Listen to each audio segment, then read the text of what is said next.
Matthew chapter 27. Early in the morning, all the chief priests and the elders of the people made their plans how to have Jesus executed. So they bound him, led him away, and handed him over to Pilate the governor. When Judas, who had betrayed him, saw that Jesus was condemned, he was seized with remorse and returned the 30 pieces of silver to the chief priests and the elders. I have sinned, he said, for I have betrayed innocent blood. What is that to us? They replied, that's your responsibility. So Judas threw the money into the temple and left. Then he went away and hanged himself. The chief priests picked up the coins and said, it is against the law to put this into the treasury, since it is blood money. So they decided to use the money to buy the potter's field as a burial place for foreigners. That is why it has been called the field of blood to this day. Then what was spoken by Jeremiah the prophet was fulfilled. They took the 30 pieces of silver, the price set on him by the people of Israel, and they used them to buy the potter's field as the Lord commanded me. Meanwhile, Jesus stood before the governor, and the governor asked him, are you the king of the Jews? You have said so, Jesus replied. When he was accused by the chief priest and the elders, he gave no answer. Then Pilate asked him, don't you hear the testimony they are bringing against you? But Jesus made no reply, not even to a single charge, to the great amazement of the governor. Now it was the governor's custom at the festival to release a prisoner chosen by the crowd. At that time, they had a well-known prisoner whose name was Jesus Barabbas. So when the crowd had gathered, Pilate asked them, which one do you want me to release to you, Jesus Barabbas or Jesus who is called the Messiah? For he knew it was out of self-interest that they had handed Jesus over to him. While Pilate was sitting on the judge's seat, his wife sent him this message, don't have anything to do with that innocent man, for I have suffered a great deal today in a dream because of him. But the chief priests and the elders persuaded the crowd to ask for Barabbas and to have Jesus executed. Which of the two do you want me to release to you? Asked the governor. Barabbas, they answered. What shall I do then with Jesus who is called the Messiah? Pilate asked. They all answered, crucify him. Why, what crime has he committed? Asked Pilate. But they shouted all the louder, crucify him. When Pilate saw that he was getting nowhere, but that instead an uproar was starting, he took water and washed his hands in front of the crowd.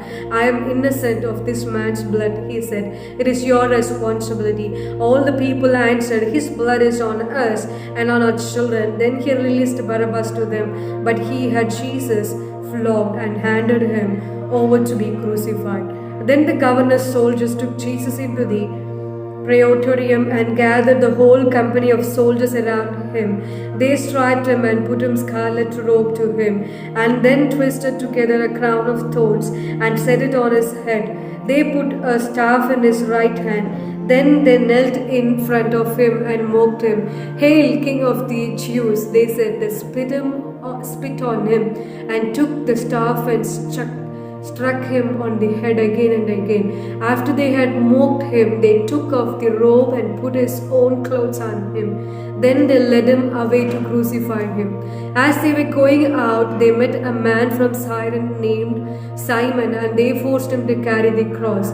They came to a place called Golgotha, which means the place of the skull. There they offered Jesus wine to drink mixed with gall, but after tasting it, he refused to drink it.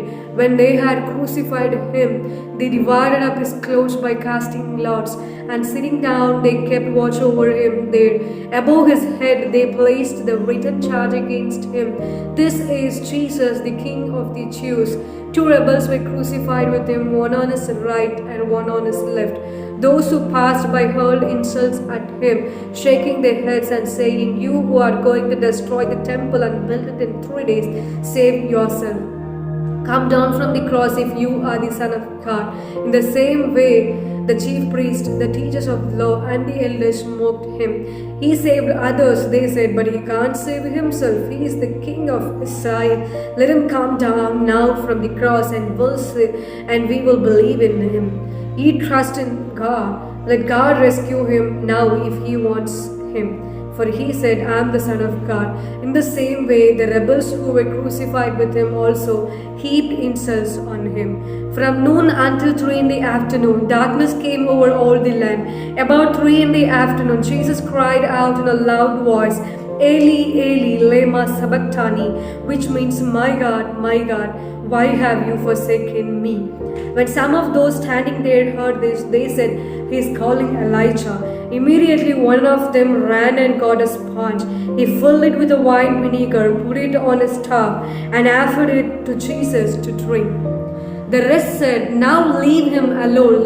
Let's see if Elijah comes to save him. And when Jesus had cried out again in a loud voice, he gave up his spirit.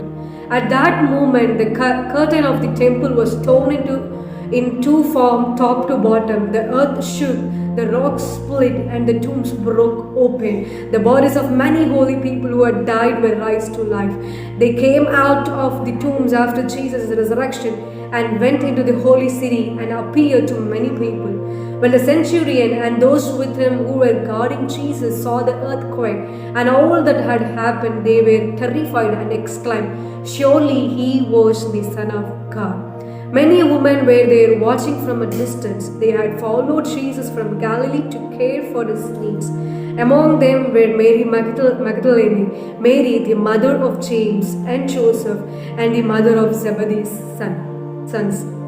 As evening approached, there came a rich man from Arimathea named Joseph, who had himself become a disciple of Jesus. Going to Pilate, he asked for Jesus' body, and Pilate ordered that it will be given to him. Joseph took the body, wrapped it in a clean linen cloth, and placed it in his own new tomb that he had cut out of the rock.